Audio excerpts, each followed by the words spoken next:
Welcome to Empirical Pea Pod. Thank you so much for being here. I appreciate it. If you could, please subscribe, follow, share, like, comment, whatever the hell happens when we do these things. I'm your host, Tim Day. Let's get to the show.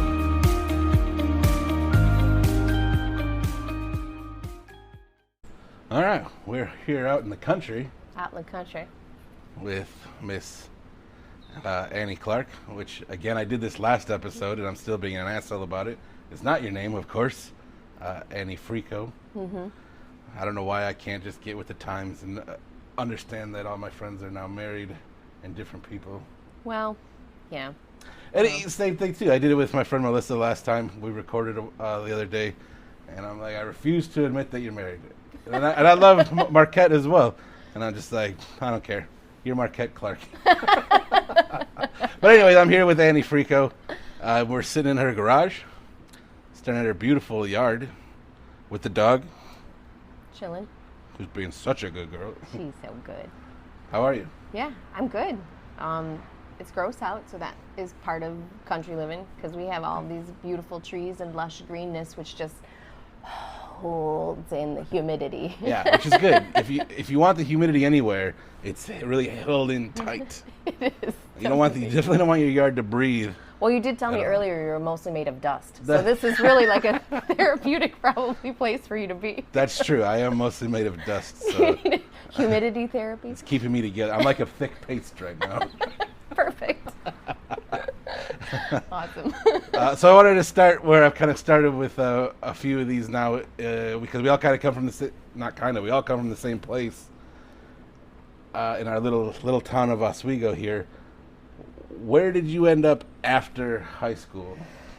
Well, I couldn't wait to get out of the house. Like, I remember being 16, have an argument with my mom or whatever, being like counting down the days. Like, I have 23 and a half months left till I graduate high school.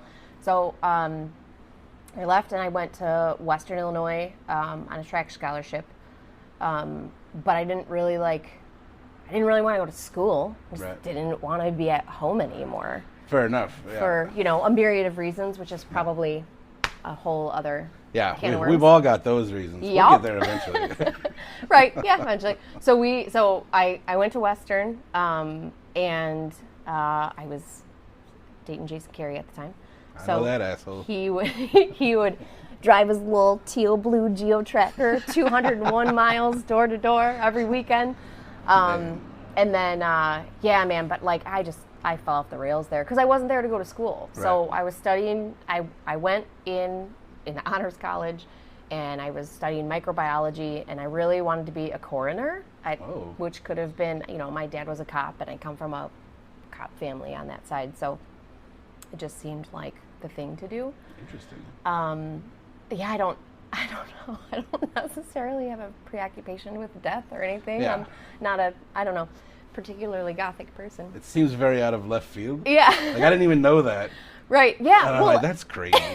And I think it really was just because, police work, because my dad was a cop, and that's just what people do in our family. But I love science. Like, I love, to drill down of the how and the why and of everything. And so, when you're 18 and you're a baby, you're like, your world is still somewhat concrete. So I'm like, oh, okay, right. Well, the how and the why of a thing. And I just decided on bodies. Dead bodies particularly. Particularly. Yeah. So I started taking classes, and I'm like, I don't want to be here. I can't wait till track practice starts later today. Well, so to be an athlete there, so practice started at 2 in the afternoon. So you had to fit all of your classes in before noon. Well, as an 18, 19, or 20-year-old who's partying at night, when you sleep in, you usually sleep in till noon. Right. So I wasn't skipping a class here and there. You're skipping school. I was skipping school and then going to track practice. Right. And I was like, I feel like this is probably not the best way for me to do this. The school agreed, and I was invited to take some time off instead of coming back the next year. And in the meantime, I also broke my foot which is not really conducive for a collegiate track career either. Yeah. So instead of going to school and going to track, I just partied a lot. So, I was pretty much drinking or smoking weed. Did you stay out there after that initial year, or did you, No. then you came home? So, all right, so this is kind of where, when you said it seems out of left field. Yeah. So there was always this like persona of Annie of like, oh, she's bubbly and happy and she's this track star and she's, really good in school and she's got this great family and blah, blah, blah, blah. So how do I come back and tell everybody like, man, I fucked up. Like Right. real bad. I'd gained like 20 pounds at that time, and at 5'2", 110 pounds looks a lot different than 130 pounds. Yeah. So I'm like, I'd gained all this weight. I have no stories to tell other than like, yeah, I met these other stoners on campus and we took country cruises every day. Right. Like that was my collegiate experience. And like, how do I go, I went in the honors college and I came out with an invitation to take a year off from Western Illinois. They basically were like, you can leave now, thank you. Did you feel at that time like you were not necessarily letting somebody down other than yourself, but like, did you come back feeling like a failure? Yes. So I left school right from Western. I had a little Hyundai Elantra, and I packed everything that didn't fit in it. And this sounds dramatic, but it's truly what I did, including my brother's PlayStation 2. I'm sorry, Roger, I still owe you money for that. He's like, my little brother's like, you would totally take this PlayStation 2 to school, just make sure you bring it back. And I was like, totally. And then I fucking sold it. Wow. Because I was like, I gotta get to Florida. So I have my older brother, Pat, who lived in Florida, and I hadn't seen him in 4 or 5 years. And so I called him up, and I'm like, yo, where do you live? I'm gonna print out some MapQuest directions. What an old sentence. I'm gonna come down and see you. So I did, but I didn't tell anybody. I didn't tell my mom. And so, school gets done in May. So I left school. I drove all the way down to Florida, and I called my mom on that Sunday, which was Mother's Day. And I'm like, I'm in Florida. I don't have a plan. I don't know what I'm doing. I don't know when and if I'll be back. And so I love you. Nice. And so, I'm down there with my big brother, and he helped me get a job. I ended up getting a job at TGI Fridays. And, and I hung out down there for, I don't know, months, I guess. And I was working and having a blast. But it was the first time in my life that, like, I felt like, well, you already messed up. Yeah. So you've already deviated from the plan. Right. And I don't even know whose plan it was. Their plan, I guess. That elusive they. Right? That Do good in haunts us school, all. go to college, Yeah. get a career, da-da-da. The societal whatever. Right. And like you and I have talked about before, like if it's not done perfectly, if it's not an A+ job, it's an absolute failure. Is that a little Aries I smell? I don't think so. It's possible. So yeah, so like I'm there in Florida. I'm feeling like a degenerate, even though, obviously in hindsight, really wasn't that big of a deal. Sure, but also if you're going to be a degenerate, you're definitely going to like ground zero. Yeah. Oh yeah, Hialeah, Florida, Miami. That's where I went with like, I was the only American and the only white person in my group of friends, and that coming from Oswego and then going to Macomb, Illinois, I felt like Dorothy and the Wizard of Oz. It was like, holy crap, there's this world out here, and like, listen to all these perspectives. Like, listen to all these. So I had a moment, I was with my friend Maria, and she was Colombian, and we were driving, and there was some guy on the side of the road, and again, we were in like Hialeah, Florida or whatever, and he has his hood up. And I'm like, oh, I'm going to pull over and help him. She's like, Jesus, God, no, keep driving. I'm like, what are you talking about? He needs help. She's like, someone else can help him. Right. 2 20-year-old girls are not going to pull over on the side of the road and help this guy. And truly, I was like, why wouldn't we? I like the idea that somehow you're the country bumpkin. Oh gosh, I had my little like red Hollister hoodie that was like probably a little bit too small for me, and like and I remember being down there speaking of the humidity, and it was the first time like I had my hair back and there were these little curls that came out, and I was like, oh my gosh, do I have curly hair? Maria was like, no, it's just real hot down here. Yeah, it's just gross here. Okay.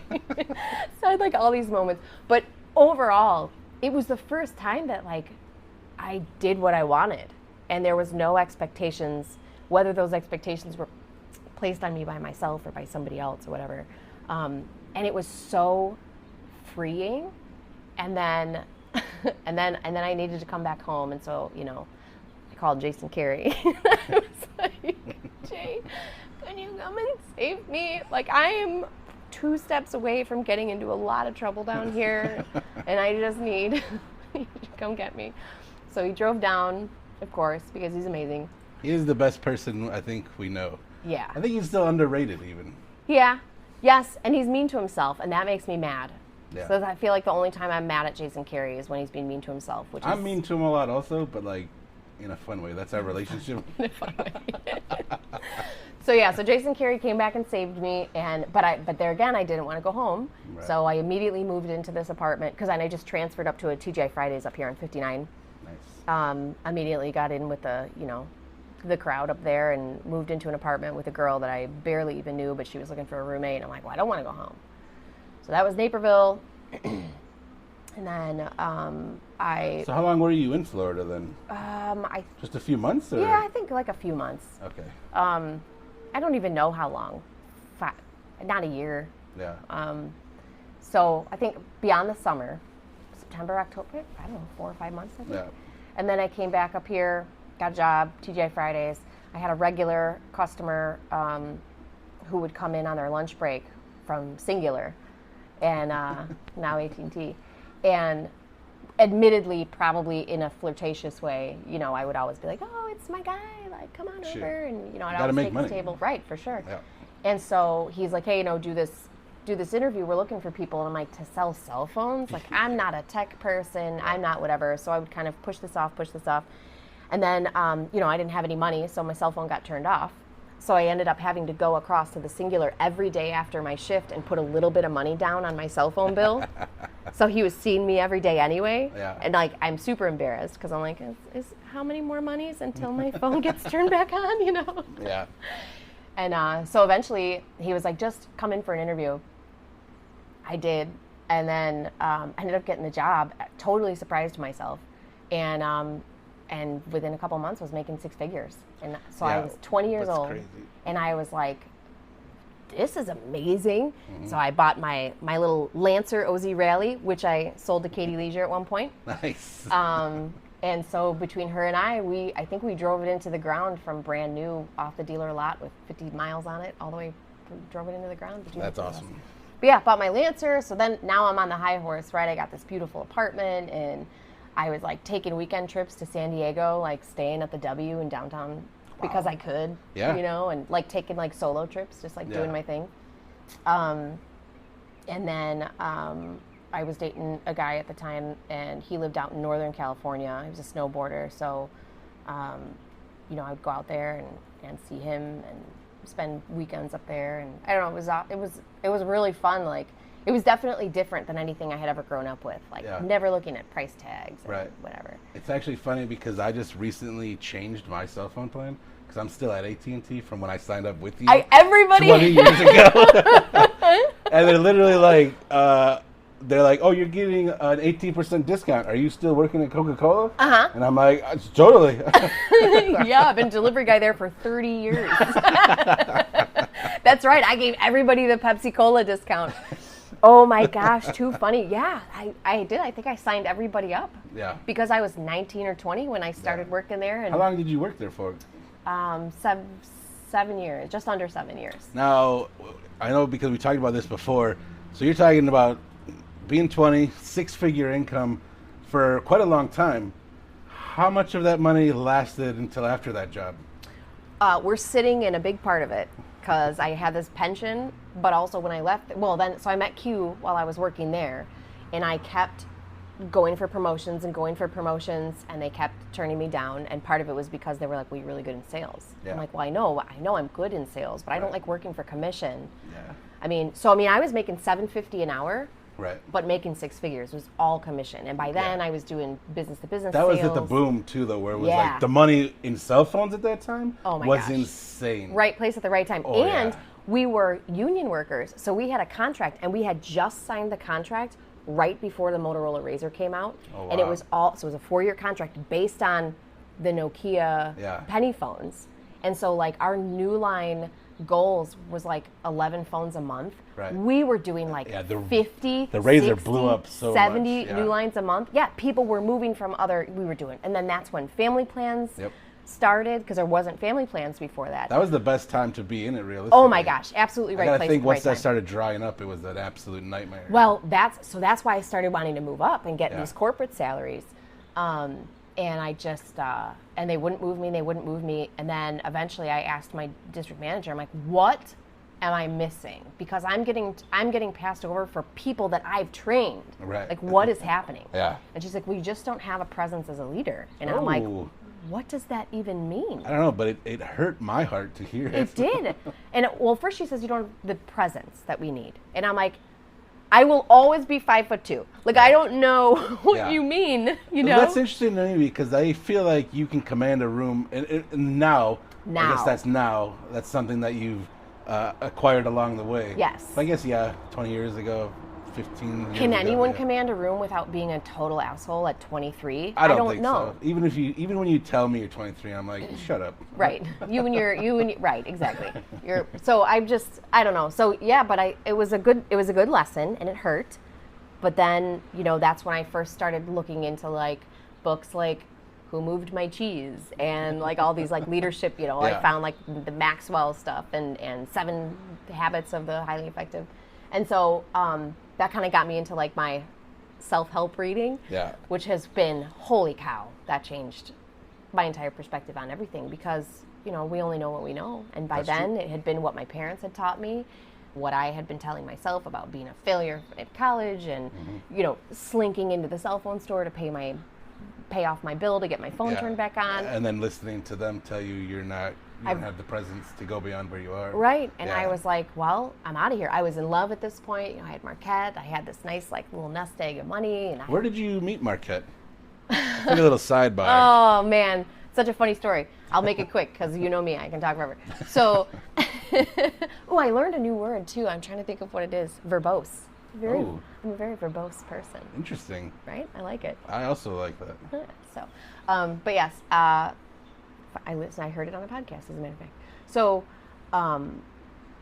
Emily. So I had this relationship that was horrific, and then so I was hanging out with Emily a lot, and she's like, I'm dating this. This is me on the phone. I'm dating this guy, and he's the lead singer of this band, and his bass player. And I'm like, Emily, like, remember, this is me with my corporate income. I'm like, girl, I ain't no groupie, okay? I'm not dating no bass player. Yeah. But I definitely spaced him. I was like, but what's his name? Also, bass players, they're awesome. Yes. So we're all cool. And I was like, well, I do know some bass players, and they are possessed. And so she kept being like, come to the show. I'm like, if this dude's going to be there, I'm not coming. And she's like, all right, well, tell him you said hi. I'm like, do not tell him I said hi. And she's like, well, he's a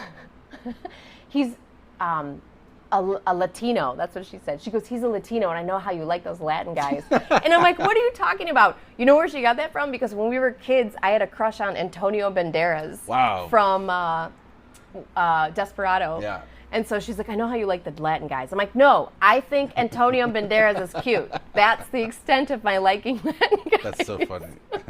So anyway, although Jason Carey does kind of act like a cholo sometimes. Also, if you've seen that one picture of him in his yearbook when he has the mustache. To be fair, he was raised in Aurora. Right. And he's as close as you can get to being Hispanic without being Hispanic. Sometimes our best friends know us better than we know ourselves. Maybe I do like Latin guys, and I just didn't know. It seems to have gone that way. So anyway, but yeah, so she's like, meet this guy. I don't want to meet this guy. So I end up having this knockdown drag out with my ex, because, it's never over right at the end. Right. You have that lag. Yeah. So we had this fight or whatever. I ended up punching a wall, and I was like, okay, that is way outside of who I am. Right. So I called Emily. I'm like, where are you at? She's like, I'm in Rockford. I'm like, I could use a drive anyway. So I drive up to Rockford, and Mindsight's playing.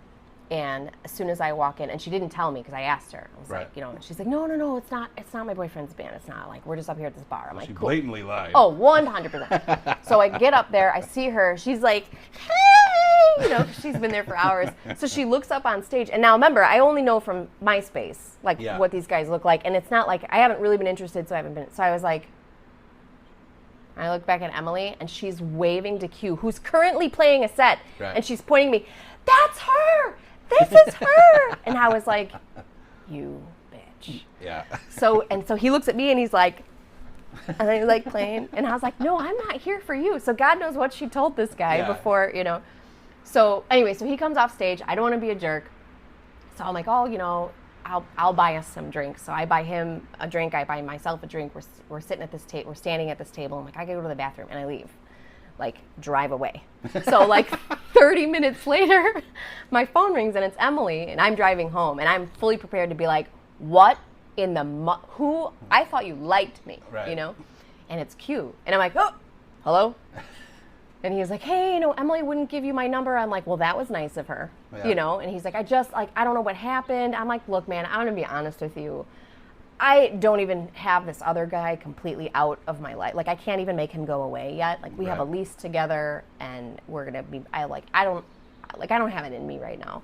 And I'm like, I'm sure you're a nice guy. Oh, that's right, because by then Emily had been like, oh, you know, he's a divorcee. And I'm like, what are you trying to do to me? I was like, he's like, well, can I copy your number down? I'm like, why don't I take your number down? Now you have to remember, this is back in the day of like no Bluetooth, and my car was a stick shift. And I'm all like, yeah, what's your number on my BlackBerry? I'll remember it. Right. I'm like, what's your number? And literally in my car, I'm like, right. Okay. Yep. And then I go, listen, I'm like, I feel so bad. I'm probably not going to call you. And he was like, oh, okay. He's such an asshole. I love it so much. I was just trying to be honest, but which I prefer. Like, we should all be like that. But we're so not used to it that we're like, what a dick. And he was like, oh, okay. And I'm like, I'm sorry. And I don't know what Emily's told you, but like, I've told her repeatedly, like, to don't. He's like, all right. So we hang up the phone.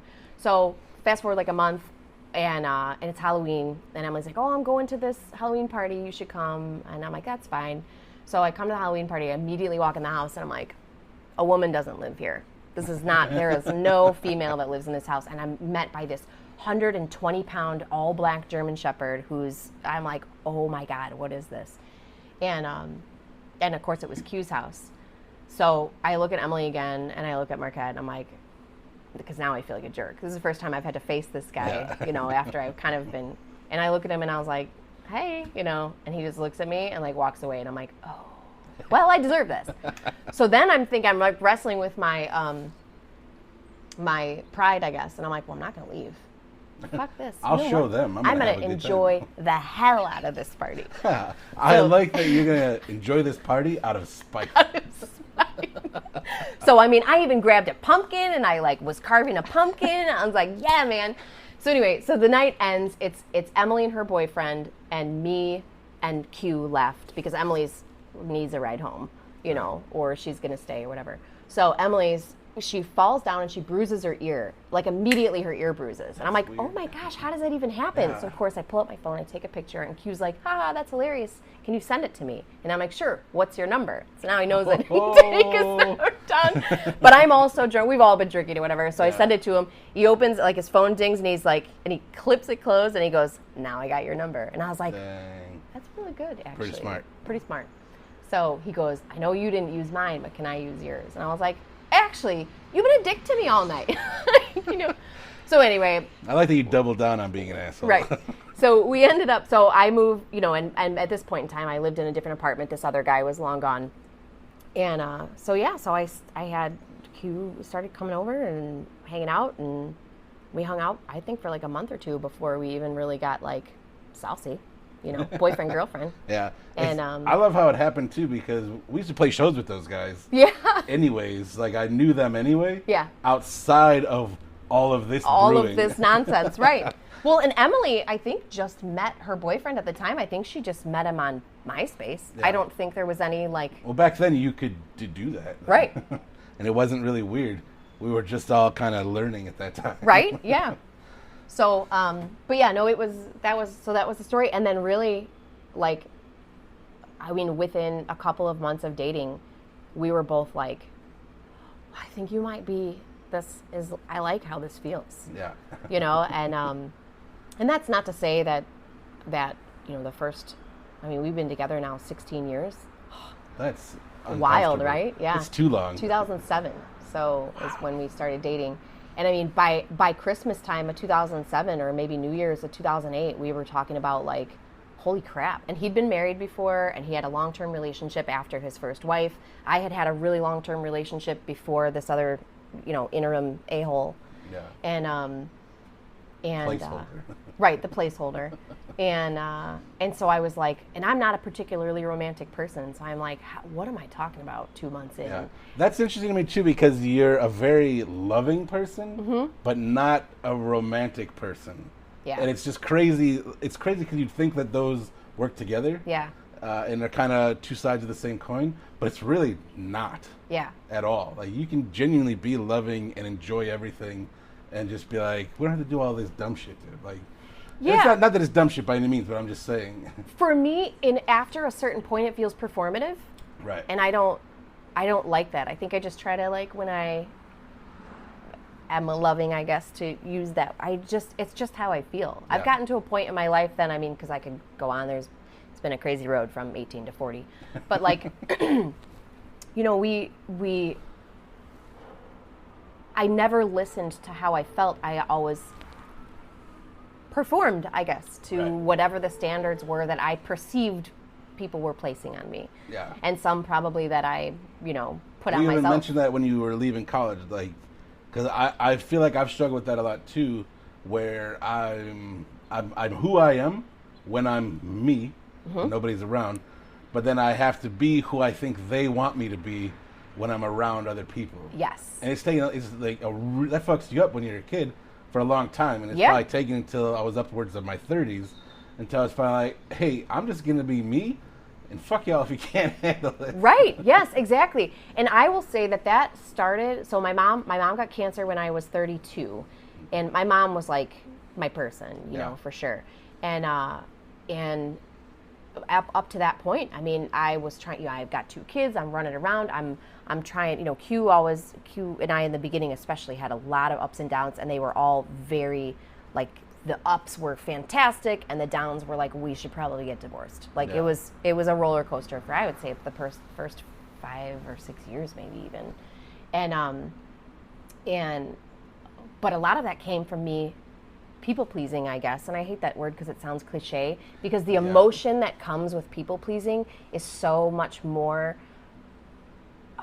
multifaceted and comes from a different place. I feel like people get to people pleasing from a lot of different ways. There's not like, oh, this happened and so now this person's a people pleaser. Sure. It's so, you know, layered why we get there. So I feel like when we just call it people pleasing, people are like, oh yeah, I know what that is. It's a very blanket statement on a pretty complex idea. Yeah. Yeah. So, you know, I always did that, and so I would drive myself nuts because I'm like, well, how do I make my husband happy, and how do I make my kids happy, and how do I, you know, do what I think my mom wants me to do, and da da da da da da. And you know, I got to a point where, like, the president of the PTO at the school was like, I'm stepping down, and I think you do a great job. And any other version of Annie in that moment would have been like, yeah, absolutely, and then hung up the phone and been like, I don't fucking want to do this. Right. You know what? I don't have time. I don't have the mental bandwidth for it. And so I, like, heard myself, was having, like, an out-of-body experience, was like, I don't think I can. I mean, I'm driving an hour each way twice a week for chemo for my mom. And, you know, Jade's starting preschool, and Draven's, you know, we're getting Draven evaluated for an IEP. Like, I don't have it, you know. And she's like, oh, okay. She's like, no problem. I was going to also ask, you know, so-and-so. And, but anyway, girl, we got to totally catch up. We'll have some wine after school one day. And hung up the phone. And I remember having this, like, we're still friends? Was that the turning point? Like, that's a trigger where you're like, I just set a boundary. I said no. And it was like, fine. Yeah, no problem. Right. Yes, it was. And I could tell you where I was at on the road here. Like, because I remember being like, that it's seriously that easy? Yeah. What have I been doing for 33 years? Well, I think we kind of grew up in houses where the options were not options. It was, no, you need to do, like, hey, good children do this. Right. Or people that love their parents do this. Or And people you're like, who are worthy of love holy manipulation. perform these things, and then they get... It's like almost like getting gaslighted for 15 years is problematic. Yeah, you might be right. You might be on something there. You should write a book. So that was a hell of a tangent, but back to nest egg then. Yeah. After the cell phones, you move on from there. Where do you go after that? I had my personal training certificate. Yeah. So I went to Export as a personal trainer. And this was in 2008. And so it was, the economy was tanking. People were cutting out luxuries like, I don't know, personal trainers. Right. And I'm like, crap, at this point, because I left school, so I never went back and got any kind of education. Yeah.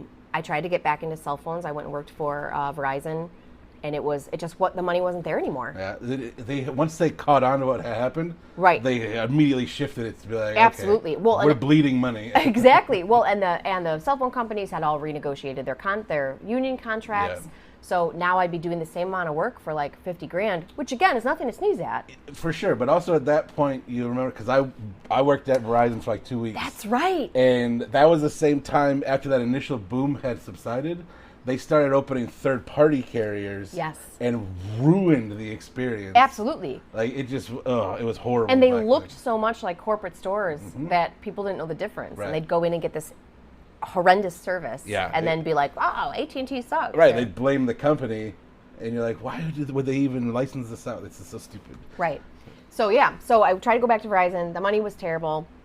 I tried to go back to Export then, and just do what you know. And at this point, I didn't know anything else. And then I found out I was pregnant, and so Q and I were engaged at this point, and then found out that the baby was due the same week that we were going to get married. Oh. So I was like, even as a little girl, I never dreamed of my wedding. I was like, we don't need to get married right. Like, I don't care about that, you know? So we waited. There's still a weird stigma, especially about being pregnant. Yeah. Right? Where it's like, oh, shit, we have 9 months to do this, or or somebody's going to think about us. Right. And that was it, too, is part of me was like, we already had it planned. Right. Now it's going to look like. Yeah. We did this because it's going to look like a shotgun wedding. Right. And also, if you don't want to get married, you're still allowed to have kids. Right.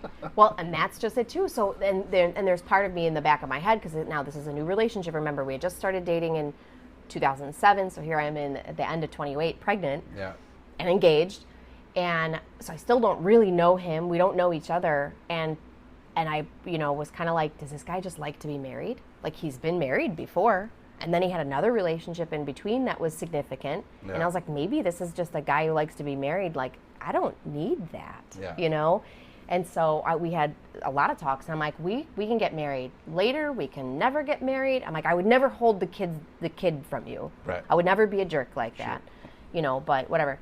So I couldn't go back to really personal training past a certain point. So then I ended up working at Turf Room, over here. So I worked there pregnant, and my son was born in August, so it was like the height of the summer was like also the height of my pregnancy. Yeah. So I was walking around with these like beautifully sparkling like watermelon martinis outside on the patio, and I'm just like, here's your martini. Yeah. Can I just have one little watermelon ball? Can I just have one? I put an extra one on your straw. Can I just have it? I actually remember you being incredibly pregnant, because there was a get-together at your guys' place. It was our baby shower. That's right. On the 4th of July. Yeah, so because I was there, yep. And because I have a picture of me, you, and Jess all with our pregnant-looking bellies. That's right. That's right. Yeah, well, that was our baby shower, and just to tell you where I was at, like maturity-wise, we had a keg, and instead of regular baby shower baby, I guess I shouldn't call it maturity. It's just more my personality, I guess. Yeah. But like, instead of like traditional baby shower games, we had drinking games. So we had like a chugging contest out of baby bottles, and so I have pictures of like Jay Schwartfeger and Lindsay Stanley, and and Q chugging. And of course, I wasn't drinking. I was Guinness makes a non-alcoholic beer, so I was sipping I played Flippy Cup with my belly out to here. I'm like, this is unfair advantage, But yeah, oh my God, amazing story about Dent. So he was there too, and because it was the weekend of the 4th of July, Some people were staying and some people were going to Leisure's house. Yeah. And so T ended up staying naturally. Better been naturally, that kid. If he would have left, I would have been like, what the hell, man? Yeah, well, because I remember that was also the night where T was shooting bottle rockets out of Walsh's pants. Well, it was only because we ran out of bell peppers. So he comes running, and now it's late at this point. He comes running in the house. He goes, "We need produce." And I was like, what? You know, because we were all having a conversation in the kitchen, and T comes busting, "We need produce." I'm like, produce? And without asking any questions, because why would I? I'm like, also, whatever comes out of T's mouth, it's gospel. It's somehow you're just like, that's not weird. Yeah. Let's get him produce. Right. Well, I lived with him for a year in my AT&T days. Nice. And that was like, man, we had a good time. That had to be some of the funnest times ever. That's like, I could tell stories about that for like a whole other. I would love to just do an episode of that. Yeah. Like, just to hear about that The year. shenanigans. Yeah. Oh, they were amazing. God, he's so amazing. But anyway, yeah, so he comes running and he's like, "We need produce." I'm like, bottom drawer of the kitchen, you know, whatever. So he grabs everything, all of my produce. And I'm like, whoa, whoa, whoa. I thought you were like needed an apple or something. So he takes everything out and he runs back outside and I'm like, what is happening? I did not go to investigate. Right. But whatever. So then I realized that they're stuffing these, like, whatever they had, black cats or whatever, in the produce and exploding the produce everywhere. Yeah, like you do. Like you do, naturally. So then, yeah, so one of the Aurora cadets came up and, you know, was like, "Hey, everybody. Yeah. I wish I could blow off fireworks, too, but that's illegal." Well, by then we'd blown everything off. Yeah. So he was like, I need to talk to, you know, the person that lives in the house. So here comes me at 1:15 a.m. out to hear pregnant. And I was like, "Can I help you, officer?" Because it was a cadet. Officer? Officer. So, yeah, so he says the same thing to me. He's like, you know, I would blah, blah, blah, you can't be doing this. And I'm like, we're not doing anything. We have sparklers. Yeah. And he, like, looked at me, and he, like, looked at, like, the debris on the street. T goes, lights a sparkler, and he's like,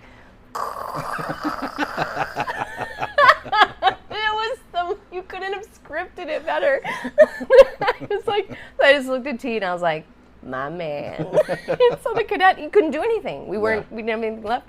I like that still at this point in my life. My trigger or my initial reaction is to lie to the cops. 100%. Yes. What's your name? Henry? What? Yeah. Rieta? Just show me a warrant. Why are you talking to me? Oh man, search my car. Absolutely not. But yeah. So yeah, that was our baby shower. That was our party, our baby shower. So yeah, nest egg. I had a pension, but I was 25 and I didn't know what that meant. What do you do with a pension? I'm like, wait, hold on. I have $46,000 sitting someplace? Yeah. I'll have that. Right. Don't mind if I do. What do you, right. So I rolled most of it over into an IRA, but I took out, I shouldn't say most of it. I rolled half of it over into an IRA, and then I took the other half, and because after that job ended, I mean, I kept spending with the idea of replenishment, right. But that wasn't happening. Yeah. So very quickly I ran out of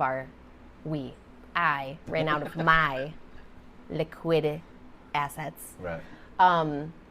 You know, and Q's job was kind of up in the air. And at that point, what was Q doing? Dents. He's always done dents. Okay. Since I've known him. But at some point, you guys started a business. Right. So in 2012, so Draven was 3 and Jade was not born yet, but she was on her way. Okay, so then I started working for a design build firm because money was just tight and we were behind on our mortgage. And I mean, I went from... Had you already bought this house? No, we were in Aurora still. Okay, you got... Jade was born in Aurora. Did he own that house? He owned that house. Okay. So that was his... After he got divorced, he was like, I just need a place because I don't want to go back to my parents. Right. So he paid over asking for it because... Like on purpose? Yes, because he's like, I need... Like, there was 2 other... Oh, okay. It was a bidding war. To get the house. He's like, I just need this something. has to happen. Right. So he paid $160 or $180 or something for that house, and it was a 2-bedroom, 1-bathroom A-frame with 900 square feet in Aurora. Yeah.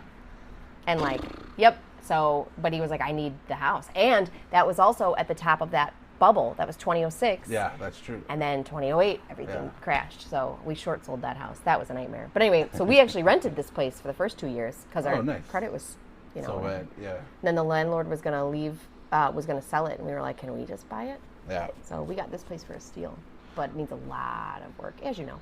I do know. I'm very hypercritical about it. You are. I think your sentiment generally is your house needs a hug. I was going to say it right now. It just needs a hug. It's a beautiful property. All these mature trees is insane. The house even is beautiful. Like, it's got an old school feel. Yeah. But it feels like home. Which, if you've listened to the first episode of the podcast, I don't know what that's like. Yeah. So it's comforting to kind of be there. And that comes also because of the energy that you guys have put into it. Aw, thanks. Yeah. No, but it definitely, we need new floors, we need new windows, we need new cabinets, we need new plumbing, we need new bathrooms. Yeah.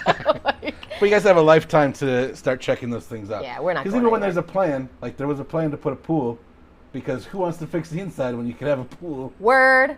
Well, we have very wealthy neighbors behind us who said, don't put in $20,000 worth of windows. Put in a $20,000 pool. And I was like, okay. Yeah. But then something happened and the pool never is going to at least be put off for a while. Yeah. So hopefully this fall or next spring at the latest. But I mean, even the garage was a nightmare and disgusting. We didn't even park cars in here. And You guys still don't park cars in here. he pulls his work cars and stuff Does in it? here. Okay. But yeah. So the garage is finished. Yes. And it's like a little gym. Yeah, it's awesome. I like it now. But I mean, this was paving the driveway was $9,000. Doing the, garage was $5,000. So it's like, It adds up quick. it does. So, but yeah, and the nest egg is non-existent for that original money. I Yeah. guess there's some still in the IRA. So when did you guys move in here? We moved in here in 2012. Same time you launched a business. Yes. Because go big or go home. Yes, exactly. So we started the business in June of 2012 out of the old house, out of necessity. Because so I was working at the design build firm. I knew I was going to start taking maternity leave pretty soon, unpaid because America. Right. And, and then Q was working for a small Dent company and his paychecks were bouncing. And I was like, we can't have this. Like, Right. we're already just making our bills with nothing extra. Like, we're not going on vacation anytime soon. Like, we're not even going to the Dells. We have nothing extra at this point. Yeah.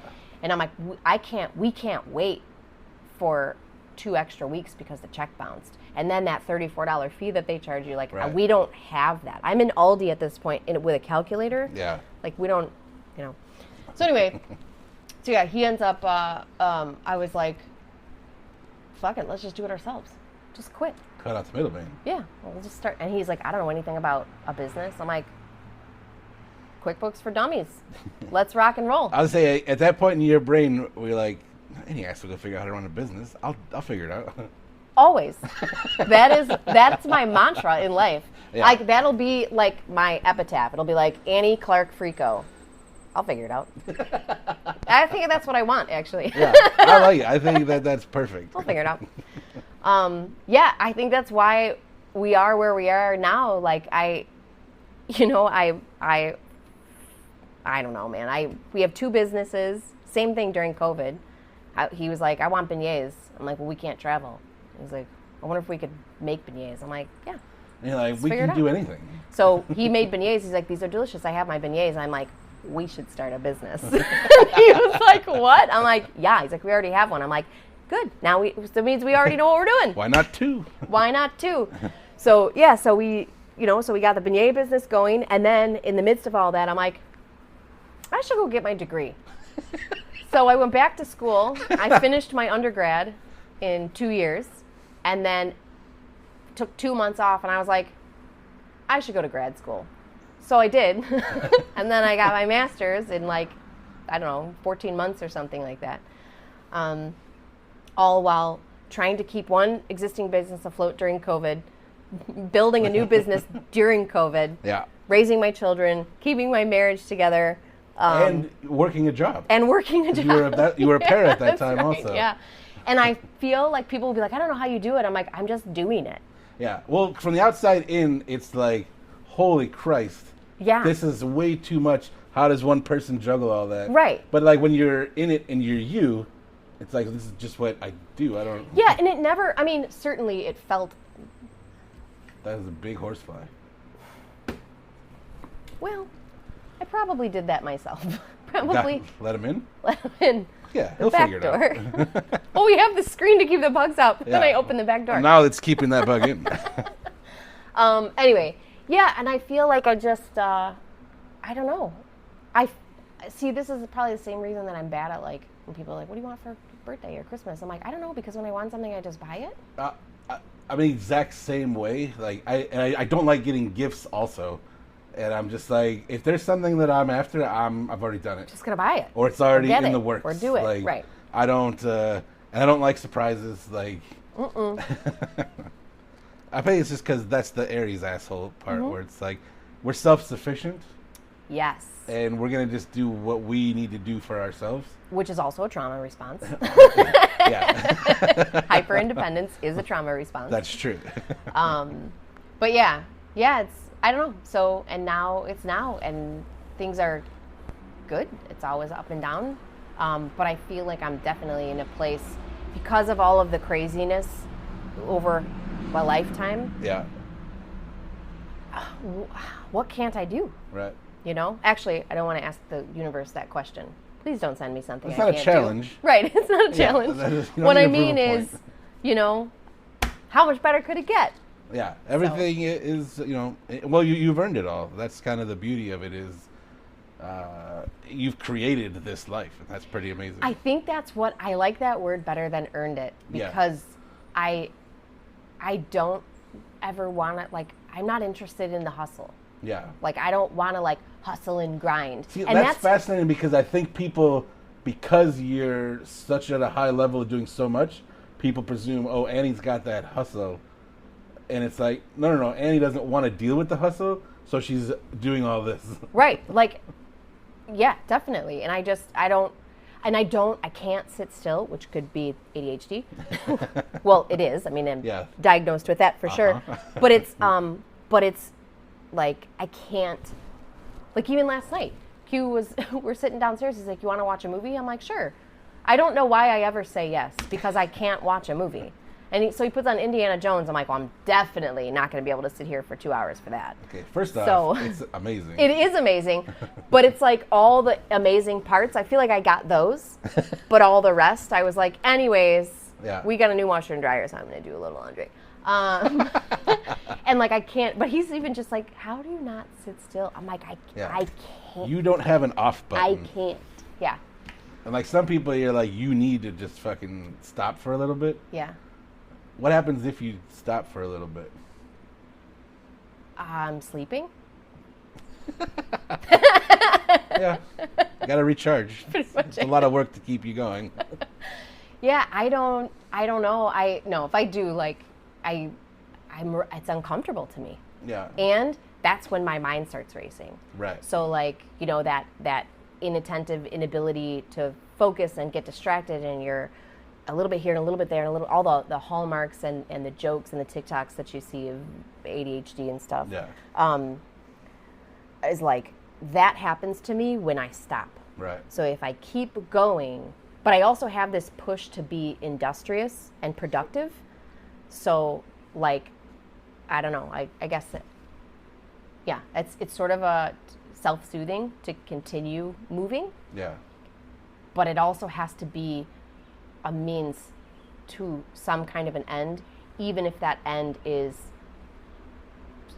60 years in the future. Right. Well, I think that's what your self-care looks like, is those exact things that you just said. Like, everybody presumes it's like slowing down, disconnecting. So like, uncomfortable for me. Yeah, it's different for everybody. Whatever your particular experiences and body needs is what you want to give it for any kind of self-care. Yeah, self-care for me would be killing myself in the gym for an hour. Yeah. When I get done and I'm sweating and I'm sore and I'm like breathing heavy and my face is red, I'm like, yeah, this is great.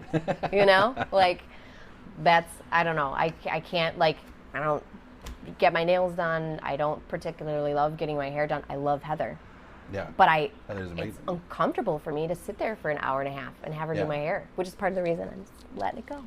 Yeah, your hair looks amazing, actually. Like, letting it go and just kind of letting it be 40. Mm-hmm. It suits you in the most natural, beautiful way. It's fantastic. Thank you. Yeah, I like it. I'm a fan. So yeah, I don't know. That's but that's that. That's kind of, I don't know, what that mean here. Yeah, it's a good place to be. Now, it's summer right now, and you and I both work in the same school, along with Katie and my sister. This is going to be your first year, because like you just said, you got your master's degree, and you've been educated now, because you've been a paraprofessional for how many years? 5. And now you're taking over the entire DO program from a teacher perspective instead of just being like an assistant. Mm-hmm. Where some dickhead like me is going to be your para. Probably exactly this dickhead. How did you get to there after 5? Because obviously you decided to go back to school. Is in particular, why this school and why this program? Oh, I love behaviors. Yeah. I love them. And I didn't know, so I ended up getting a para job just to be on the same schedule as my kids. Right. And have summers off and whatever. And Have you never thought about it? It never crossed your mind before? That was literally just like, okay. Because I remember, because you kept pushing me to do it, and I'm like, it's so out of my wheelhouse.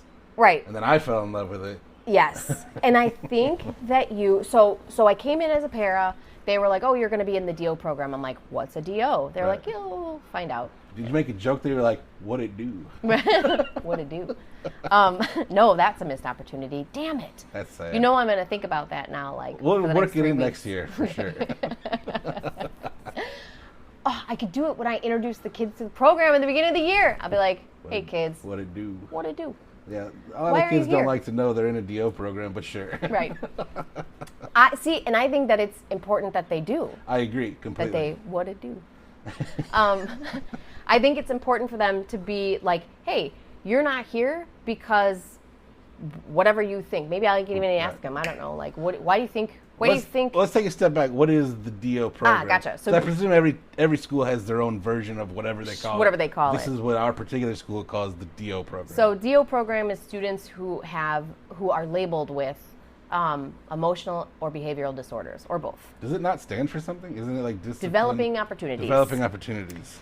I don't still, after however many years, can't get a straight answer on how we came up with developing opportunities. I think it was just to make the joke, what it do. What it do, obviously. Clearly. Yeah. But yeah, so I came in as a para, and that year was a particularly, like, people still talk about that year of students. and they were wild. I mean, it was a lot. And what year was that then? So that would have been 2018? So yeah, so 2019. Maybe it's only been 4 years, because it was the COVID year. So that would have been 2019. So 4 years. Okay, So going into so your this fifth will year. be my 5th year. Yeah, Yeah, because it was the COVID year. So because I remember, like, we were kind of like saved by COVID, because things were going by March. Like, we had kids punching teachers. They spit in the one kid who was in a CPI hold, spit in the principal's face. Wow. Like, and called her the B word. I don't know why I just censored myself. But like, We're talking about children. I'm going back to teacher mode. Yeah. I'm like, So yeah, so I mean, it was wild. And then we went home for COVID. So anyway, yeah, backing up. That's what it is. I've always loved that 9 to 14 age group. Yeah. Always, my whole life. I'm like, what a magical time to hang out with, talk to, mentor, parent, whatever, a kid. Whatever positive piece you can be. Yeah. I agree. Like, if you listen to the first episode, like, that's, for me, it's the first time that a kid is really learning that adults are full of shit. And I love that, because they don't know what to do with it yet. Right. And it doesn't bother me to, like, as I'm trying to help them, for them to think this guy's full of shit too. Right. Some of the things that you have to say as an educator, and I would consider you an educator too. It's really stretching the definition, but sure. But aren't you educating them? So, I don't know. I think so. I don't want to be held accountable later. As an educator, I feel like you do, you got to prescribe to, here, I think mortgages are crap. I think property taxes are crap. If I own my house, why am I still paying the government for the land that I live on? Right. I think that's crap. I still have to pay my taxes. Sure. So if I want to continue without any kind of problems Yeah. from the local authorities. So I feel like as an educator in the public school system, there are certain things that you gotta do because you gotta do it. But I think the key is telling the kids, hey, we're doing this because we gotta do it. Yeah. So the lesson that I'm teaching you is that sometimes you gotta decide what flavor shit sandwich you want. Right. Because that's your only options is shit sandwiches. And that's just life sometimes. Yeah. And it's okay. And then also follow up with giving them the tools to have less times in their life where their only choice is a shit sandwich. Right. So here's what we got to do. This is what it looks like when you have to muck through something you don't want to muck through. It sucks.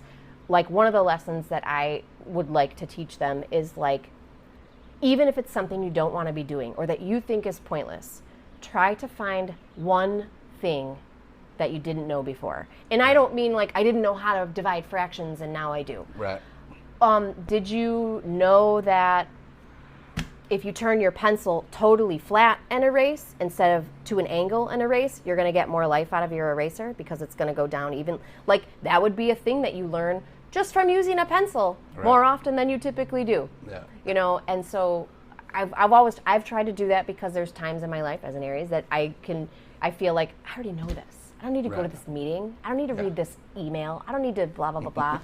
And I'm like, okay, there's got to be one thing in here, even if it's how to spell a word I've never seen before, that I will be better off because I did this thing that I don't really want to do. Right. So, I don't know. I feel like there's got to be that balance. I don't believe in because I told you so. I don't believe in that's just the way it is. Right. Because it doesn't have to be. I believe we create our reality. So how do I give these kids more tools to create their own reality? Because I can't fix the world. Yeah. It's interesting to me because, and I'm so sick of saying that, like, I've noticed, like, I keep saying it's interesting to me is like my new go-to phrase. Is making me I think that's a lovely phrase. It's such a... Isn't that interesting? Yeah, it's just something I've noticed because I'm trying to pivot off of Right, which you mentioned in your first podcast. So I just plugged like, in I something hate myself. Equally as I already hate pretentious. this. Like, yeah. But it is interesting to me because these are pretty lofty ideas. But I think that they are the right way to go. And to where a lot of this stuff is being introduced during these incredibly developmental years. And it's almost like they're not going to tap into it for another 5 years. And they'll be able to point back to, oh, this is where the seeds were planted. Yes. And now I'm getting it. And I think that's something, too, that you have to know going in, especially at those middle school years. You will likely never reap any benefits as the educator for any of the plants that you see. You're not even going to know how many of them took. And I think you have to be okay with that. And I should know this, but I don't know who said it, but it's a pretty famous quote about, you know, I don't know, now I can't even remember it. It's just totally escaping me, but it's essentially to the effect of, like, you'll never sit in the shade of a tree that you plant, or a wise man, or somebody, blah, blah, blah. You're not going to enjoy the fruits of the labor fully, I guess. Yeah, I know what you're alluding to. But you're not, the whole point of that is you're not planting the tree to enjoy the shade. You're planting the tree so your kids can enjoy the shade. And that's the whole point, is to set up the next generation. Yeah. Like, at some point we've lost this idea that we want the next generation to do better. And, like, we start complaining about millennials, or we start complaining about Gen Z. And it's like, they're going to be who they're going to be. Right. And the generation before created the reality they're living in, and they're doing the best they can. So it's always pissed me off when it's like, well, millennials are this, and this. I'm like, well, you fucking boomers and Gen Xers created it. Didn't you raise them? Yeah. Like, we're doing what makes sense to us in the reality you built. Right. And now we're building the next reality, and so on and so forth. That's just how it works. Well, and now I'm going to get a little woo-woo, which is because why not? I dare you. But, you know, like, if you go to, and I'm totally going to overview this, a super high level view, but, like, you have indigo children, crystal children, and rainbow children. And depending on what you read, that's sort of, there's these waves of, you know, souls that have come into the earth. And so it started with the indigo children, and that would be like some of those boomers, you know, some of the Gen Xers, but mostly like that boomer generation and then the silent generation before them. Right. And they were the ones that took all the shit. Right. They absorbed it. They were sad. They had hard lives, but they made it through. They were sort of forged in the fire. And then they had these crystal children. Right. And the crystal children clearly could see crystal clear what the fallacies were, what the problems are. Like, oh my gosh, that's terrible. Right. So, but like, we're so like, holy crap, wow, that's bad. I don't want that. I don't know what I want because I don't know what comes next, but I don't want that.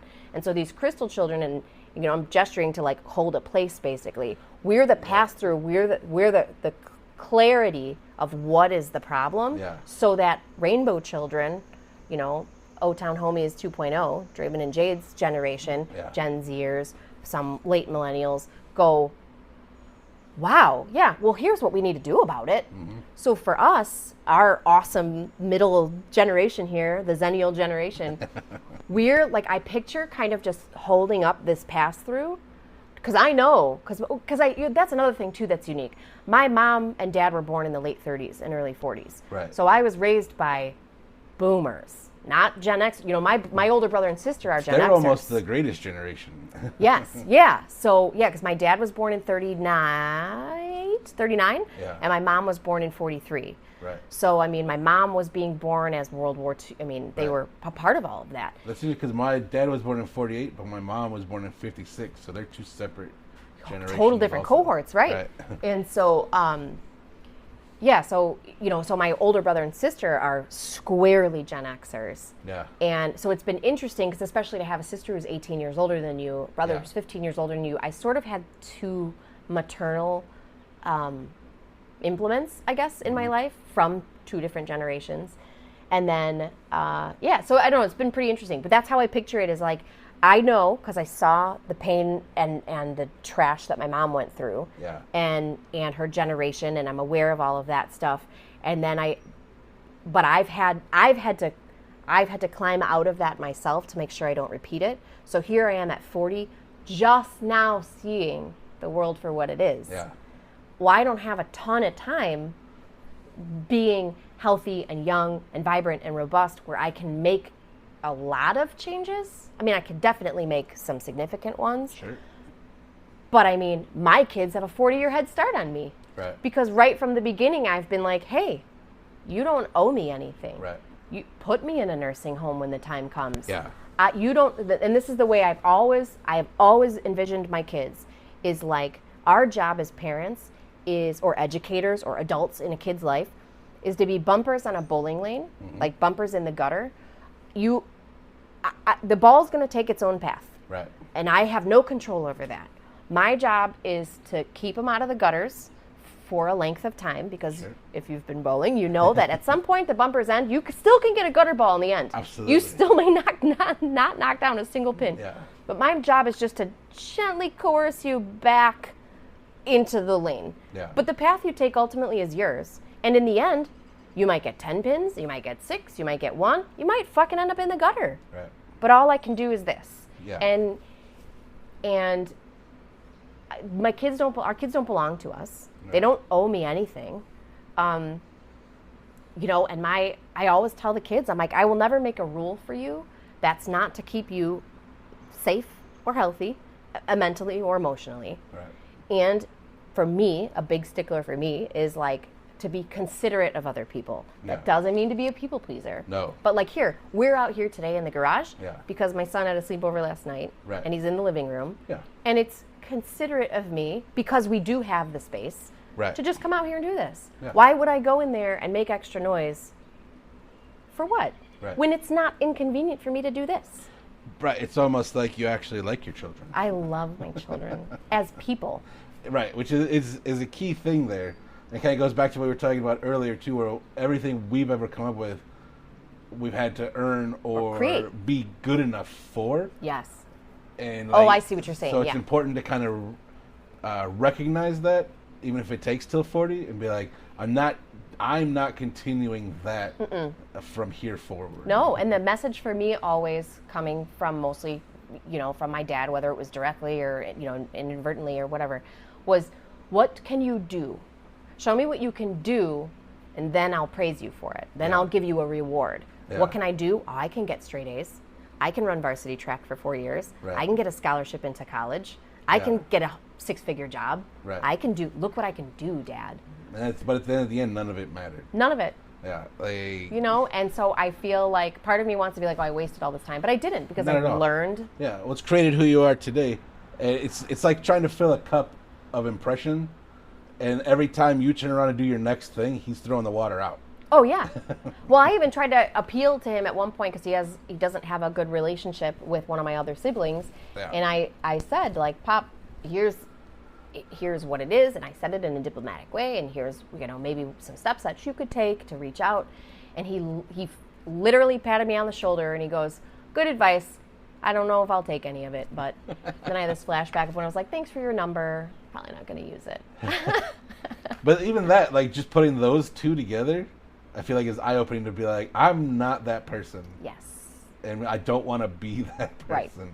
Right. I don't think you meant it that way, but at that time. Yes. But it's 100% connected to I that. just read a quote or something recently that said, honesty without compassion is cruelty. Yeah. And I love that. Right, because and I that's have true. a tendency to be, I'm brutally honest. Yeah. But I would like to take the brutally part out. So it's interesting because, fucking dick, I did it again. But I do the same thing. You need a stick-on goatee that you can just stroke while you're. Oh, it's interesting to me. What I was doing, because I work with Katie, and her and I talk a lot, and we've become pretty good friends, and we bump heads a lot whenever we're talking about stuff because of the way I talk. Like I'm not on purpose an asshole. I'm not on purpose sharp, and I don't want to be cruel, to be honest. But I'm also the same. Like I just say what it is when it is what it is. My grandma would say, "Whatever comes up, comes out." Yeah, but I would never intentionally hurt somebody's feelings, and I don't want to piss anybody's Cheerios. So a lot of times I just talk, and then we try to wade through. I need people with patience to like, all right, well, let's wade through what I just said because. Right. I can tell you're taking it a certain way. Right. The intention is different. Yeah. I've been described as sharp, and I'm like, I don't know if I like that. Right. Yeah. No, me too. Like, wow, you're mean. I'm like, I am the least mean person. Right. Yeah. I'm so not mean. And the fact that you think that I'm mean is now going to make me sad for years to come. And I'm going to try to make up for it I'm for the rest of my life. I'm going to take this with me, and it's just going to eat away. Thank you. Yeah, I don't know, but those kids are the DO kiddos are they're just the best, and I think it's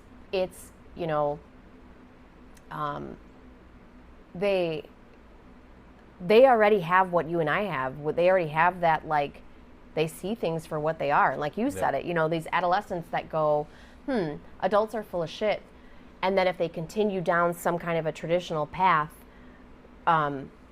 they end up pushing that instinct to say this person's full of shit aside because they go, well, no, we can, because adults go, no, you can trust us. Do what I say, do what I say, do what I say. Yeah. And I think some of these kiddos, because a lot of them have these not all of them, but some of them have the emotional and behavioral disorders because of trauma. Right.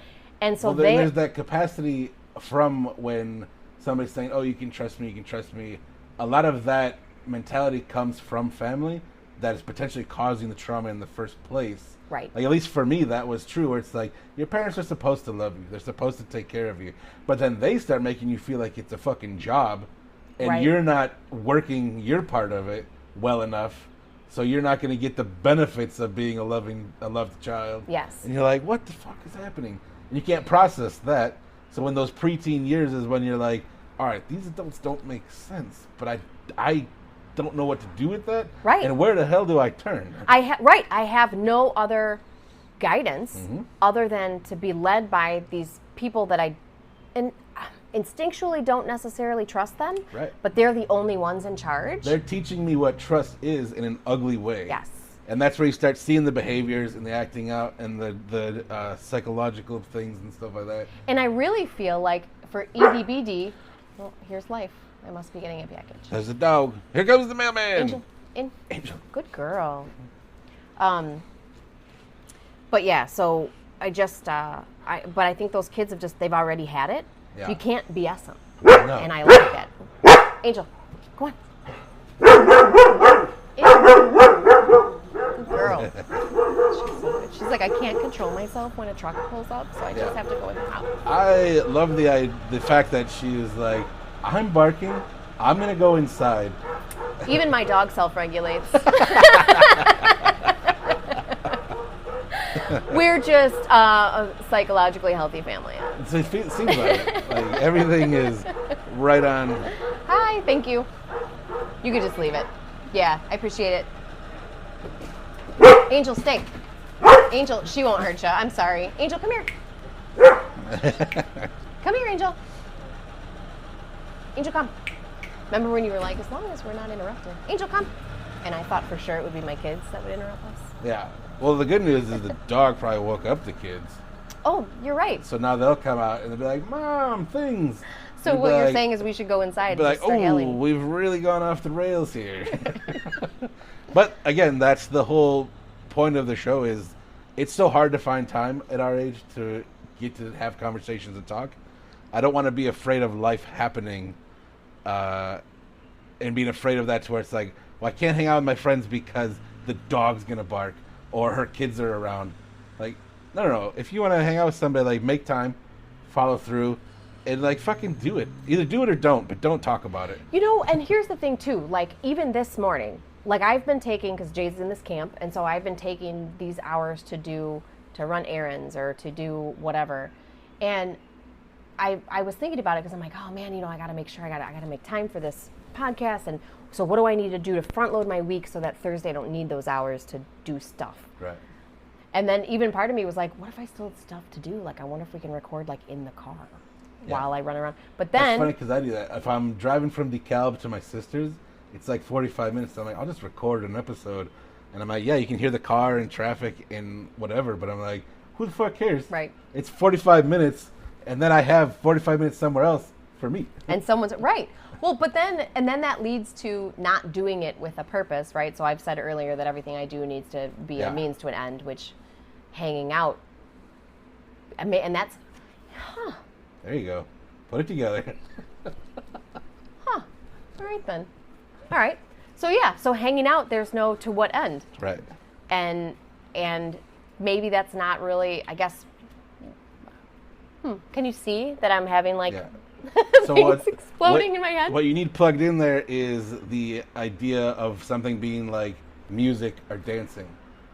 The point is not the end. Otherwise, you know, it wouldn't make sense. The journey is the point. The dance is the best part, not the end. That's really interesting because even like when I do... You caught it. Even when I do like housework and stuff, I'm always listening to a podcast, listening to an audiobook, listening to whatever. I love music. Yeah. I love music, and I don't listen to it a lot. Yeah. I think that there's probably some joy that could come in there. Huh. But I think a lot of your stuff is rigidly get to the end. Productive. A book, a podcast, cleaning the house, going to the gym. The goal is the end. You don't have any of that, oh, this journey is really nice. Yeah, maybe something to be mindful of. Yeah, definitely. And, you know, when I say that, like, well, even here, like, it's only been a few years where I've realized, you know, this concept of, like, what can you do to be worthwhile? Right. You know? And it's interesting because I give isn't that interesting? I have never done that to my kids because I knew how hurtful it was. Right. You know, coming from the adults in my life to be productive and to be industrious. Which is an important thing, too, because you can recognize it in yourself, but you're not over it, per se. No, it's a pattern. You're still keeping it away from your children. And I just realized, because if you were to ask me, I would say, oh, yeah, I totally broke out of that pattern. Right. Yeah. Did you? It's kind of like being an addict. You're an addict forever. Right. But you start learning how to handle... Yeah, and recognizing those behavior patterns. Right. And there again, like, so maybe next time I clean the house, it'll just be a matter of choosing to put on Rise Against Radio versus, you know. Which is great. Yes. Yeah. You know, but I don't do it to my kids because I've always told them, you know, Jade is a perfectionist and she likes to produce things too. Right. But she's an artist. So, like, she loves, like ceramics and painting and like doing those things. Like, she's bummed because they did a project on the wheel and hers didn't turn out right, and they just don't have enough time by the end of the camp for her to make another one, dry, fire it, so she won't have anything that she's made on the wheel. She has Right. other pieces that she's, hand built, but she's bummed about that. And I'm like, but wasn't it so cool just to use the wheel this week? Wasn't Right. it awesome to make the Yeah. bowl? And she's like, well, yeah, but I want to have the bowl. Yeah. So It reminds me, there's a quote that I love that I have no idea where it came from. I posted it once before. I was like, we become the people that would have saved us when we needed to be saved. yeah, that's true. Yeah, because I've always told the kids, so I always tell my kids, I'm like, you are not a human doing, you're a human being, Right. and I already love you. You don't Yeah. have to do anything else for the rest of your life, and you already have all of my love. Right. That's the true definition of unconditional love, because in our lives, we throw that word around, but it's not real. Like, everything's conditional. Like, Right. I love you because you make me feel this way, or you do this for me, or we meet each other halfway. But I feel like with your children is one of the only real aspects where it's like unconditional. And the caveat there is they do not have to unconditionally love you back. Right. They do not owe you that unconditional love. Right. If you don't do it, if you don't make the deposits into the relationship, Yeah. then when the time comes where they don't need you for anything, you have no right to make withdrawals. Right. You don't get to call and say, oh, you never come and see me. Yeah. If you did it right, they want to come and see you. Right. They want to bring their kids if they have them. They want to spend time with you. They want to go run errands with you. Yeah. If you have facilitated a relationship, and the onus is on the adult. Right. It's not a two-way street with your kids, to a degree, but if you've taught them consideration and compassion for other people, they will be kind to you, and there will be a reciprocity in your relationship, but they don't owe that to you. And that might be controversial, and I know there's even my sister sometimes is like, bitch, you know how much I've done for these fucking kids? Yeah. And it is hard. But Yeah, it is my hard. perspective and the way that I parent, and I'm not saying that it's the right way. Right. We're not here teaching a class. Right, yeah. Right. The way that I do it and what works for me and what works for my kids is like, there's nothing you could do to make me love you more and nothing you could do to make me love you less. Right. If my kids came to me and were like, oh my gosh, I did this terrible thing to this person and blah, blah, blah, blah, and whatever I did, I would say, oh, okay. Well, we need to manage whatever comes next, and that might be going to jail, Right. facing whatever the natural consequences are for doing terrible, terrible things, but there's not a part of me that would be like, I don't love you anymore. Right. I don't, I might be like, you have some sort of demon or monster tendencies inside of you, and I don't know where they came from. Yeah. And I wish that I could love them right out of you. But in the meantime, I can just love you. That's what I have. And Maybe your kids are demons and you have loved it right out of them. maybe I have. But I don't, and I feel like the students at the school are the same way.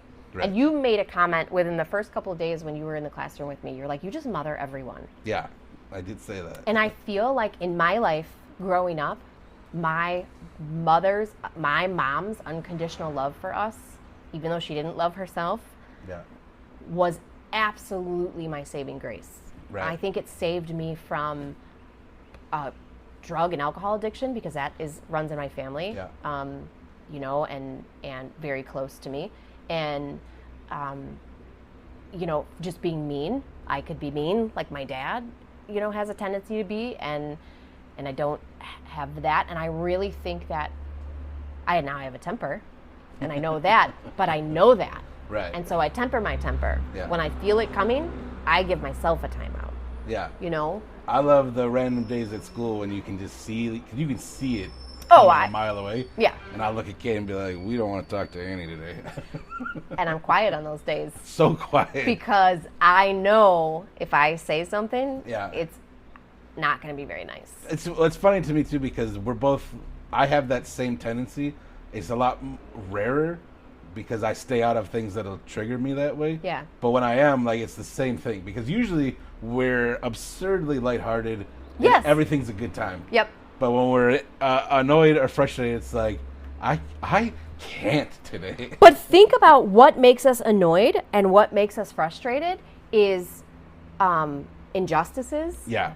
And when people are not being kind to other people. Right. All of our principles. Yes. That is Yeah. what makes me mad. I don't care if I got a flat tire or if somebody cut me off at a stop sign or flicked me off because whatever, or these kids when they get on a rant and they go, yeah. F you, Mrs. Frico. Right. You're mad right now. Yeah. Aren't you? I don't take any of that stuff personally, but yeah, when I see or hear about some sort of injustice to another person or whatever, that's it for me. Yeah, that was the hardest conversation I had to have my first year of doing the para, is when a teacher was like, you have all these principles, it's just holding you back from like a better life and like more money and whatever success. And I'm like, that sounds like your success. Bingo. And I like, because if I extremely value my principles, and I will not bend on most of them, and I will verbally fight you on these things because I have definite lines, and I've lived through some of this stuff. Like, I'm all for you. If you can look past that stuff and just carve out your little niche, do it. Awesome, great. Right. That's great. I can't. If I see something that we all agree is wrong, I can't look the other way. No. I have to have a conversation. Yes. And I feel like, and this is where I'm going to struggle then, and this is kind of like what we talked about, like talking about property taxes and stuff, because to a degree, I feel like I have to play the game at least a little bit so I can continue participating. I have always said I sort of feel like a mole. I got to just get in. Yeah. But also then there's this element of tenure in education, Right. where in the first 4 years, they Right. don't even have to give you a reason, especially in Illinois, because we're an at-will state. That's They true. could just be like, no, thank you. Yeah. And so, but when you've been in there for 4 years and you're tenured, you have a little bit more wiggle room and your voice gets a little bit louder. Sure. And I definitely think that there are things that need to change.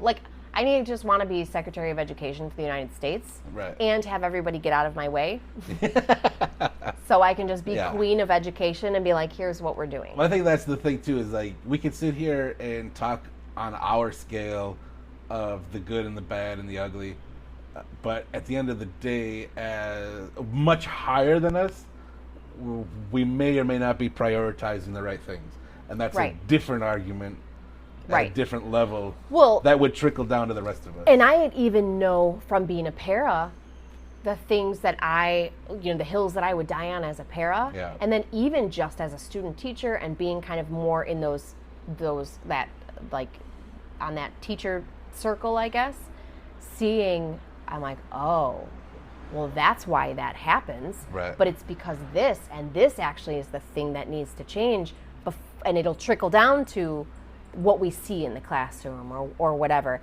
And I never knew. I went in as a para and I'm like, shit needs to change. I'm going to get my master's. I'm going to be a teacher. Yeah. Fuck everybody. I'll fix everything. And now I'm there and I'm like, this is going to be a long road.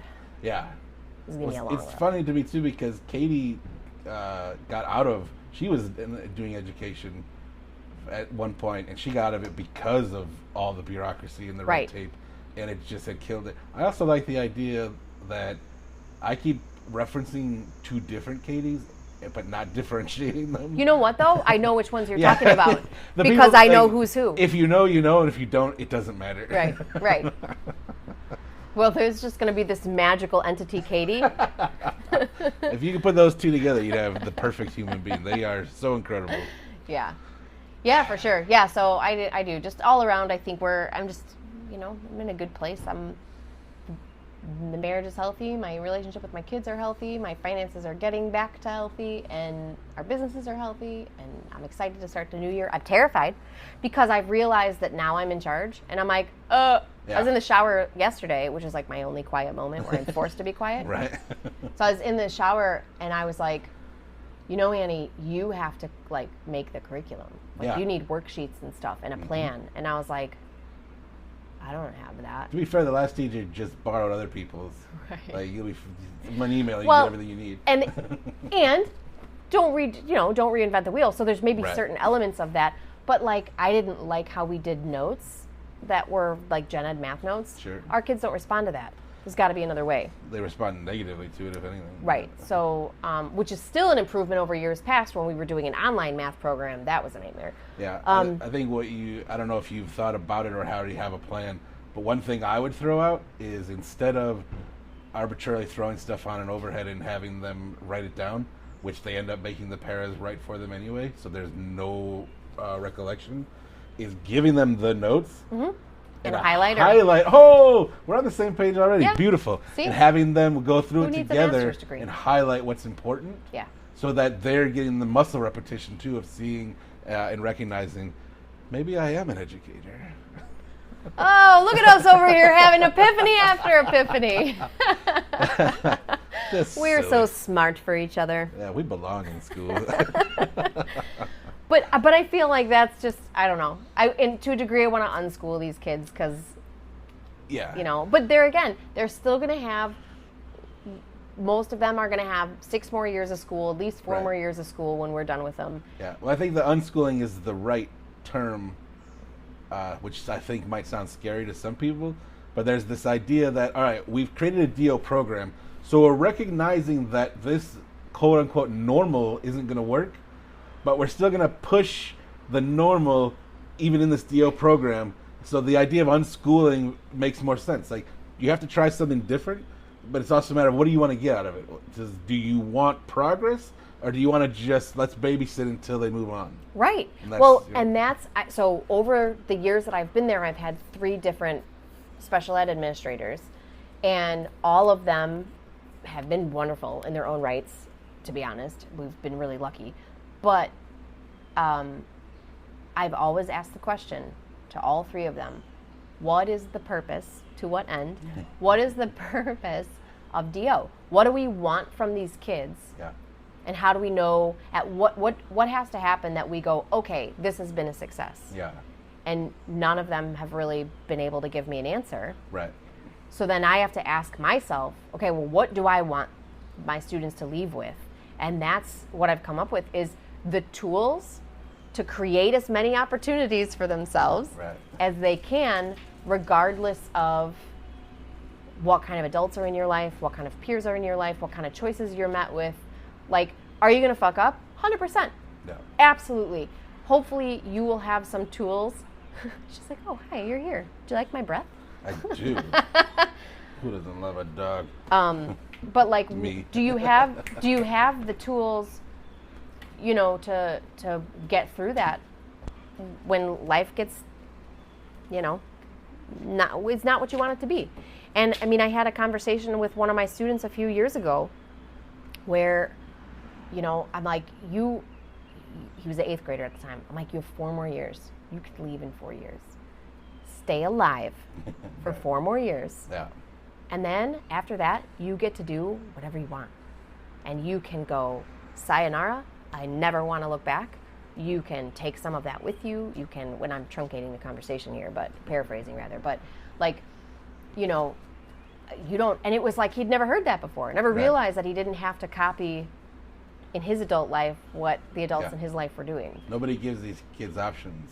Yeah. Even school in general is just a one-way road with binoculars on. Like, Maybe that's even better, is just what I want my kids to know, what I want the students to know in the end is like, you have options. yeah, And you get to create most of them for yourself. absolutely. So, I don't know. That's my goal, I guess, for the kids in the end. I don't really care how much math they know or don't know. And if they ever get out to a gen ed class, I don't care. Yeah, which I think makes sense. I'm excited for this next year. Me too. We'll see how it goes. Yeah, we've talked for like 2 hours. I'm sorry. How long are your episodes supposed to be? We've only talked for an hour and 15 minutes. Oh. Well, we talked beforehand also. Oh, maybe that's why I feel like we're about to put the kibosh on it, as they say. Okay. But so yeah, we're here. Beautiful house, beautiful pad of land. I would just sit out here and listen to music and shut my brain off. Like, We should have sat on the porch swing. That thing's awesome. that would have been awesome. Next time. Yep. You've got 2 businesses. You pretty much run both businesses. I own both of them. Yeah, you own both of them. My husband owns that car and this house. That's nice. But I own 2 businesses. And Yeah. So you guys make beignets. Yep. And a dent removal business. That's a lot. It is a lot. I like it though. And you'll be teaching full time in a couple of months here. What is next? Because the answer I like to that question is whatever life brings me. Like I'm open to whatever opportunities there are. But you have a tendency to rigidly have to be something. I know you've got stuff in your brain. What's next? For the beignet business, I want a food truck. Yes. That's so exciting. I want to do I want Q to be able to man the truck himself or with 1 or 2 other employees. And I want him to be able to do that full time and do dents on the side. Yeah. Rather than a little switch. Yes. That would be because awesome.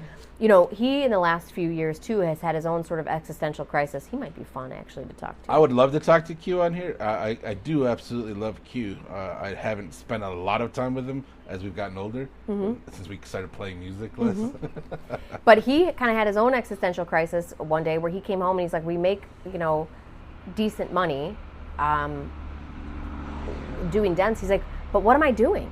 Yeah. What am I giving back? How am I serving people? Right. I'm serving pretentious most of the time because he does high-end cars. I'm serving pretentious people who are worried about a shopping cart ding in their Lexus and are willing to pay $250 for me to pop it out. Yeah. And he's like, crazy. This is not what I want to be doing. So anyway, switcheroo for that.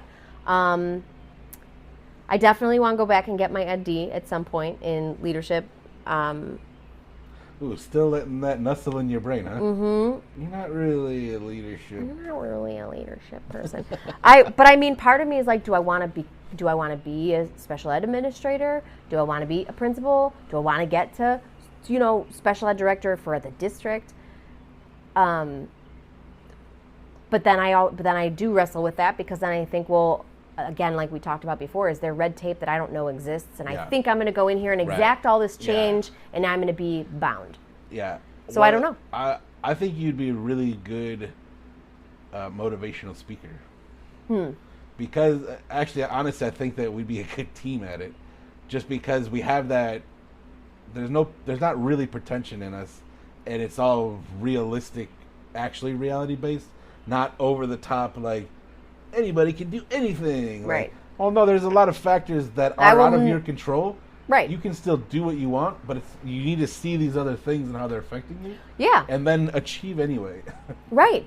And be willing to move the goalposts for yourself as life changes and as you learn new things. Like, that's another thing, too. Like, I'll never know it all. And I have no problem when presented with new information completely changing my paradigm. Yeah. If I'm wrong or something more better information comes along. I like that you said more better. More better. I'm an educator. We're educators. But yeah, like I don't, I don't know. So it's, I think personally though, on like my own personal journey, what's next, I don't know, like just to get better, to start doing things for no reason, arbitrarily. That's exciting, actually. So there's because of this today, right now. Amazing things on the horizon. There's also, I know we had talked before, I don't know if it's something that we'll actually manifest and create, but doing our own podcast about kind of our experience in the school and kind of shenanigans and what comes up as... We could call it At the Rainbow Table. I like it. A lot of people told me I belong at the Rainbow Table. That might be something else.